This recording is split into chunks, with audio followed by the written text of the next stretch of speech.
નમસ્કાર, આપ જોઈ રહ્યા છો અડીખમ ગુજરાત. આપની સાથે હું છું રાકેશ પંડ્યા. મહીસાગર જિલ્લાના બાલાસિનોરથી એક અત્યંત દુઃખદ સમાચાર મળી રહ્યા છે. બાલાસિનોરના ડાંકલિયા તળાવમાં ડૂબી જવાથી એક વ્યક્તિનું મોત થયું છે. મળતી માહિતી અનુસાર 45 વર્ષીય ઉમેશસિંહ નામના વ્યક્તિ પોતાની ભેંસોને પાણીમાંથી બહાર કાઢવા માટે તળાવમાં ઉતર્યા હતા, પરંતુ કમનસીબે પાણી ઊંડું હોવાને કારણે તેઓ પોતે ડૂબવા લાગ્યા હતા. ઘટનાની જાણ થતાં સ્થાનિકોના ટોળા ઉમટી પડ્યા હતા અને તાત્કાલિક તંત્રને જાણ કરવામાં આવી હતી.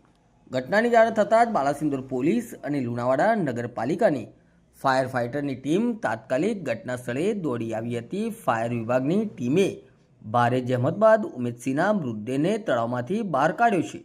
હાલ પોલીસે મૃતદેહનો કબજો મેળવીને પોસ્ટમોર્ટમ માટેની તજવીજ હાથ ધરી છે અને અકસ્માતે મોતના ગુના અંગે આગળની કાયદેસરની કાર્યવાહી શરૂ કરી દીધી છે.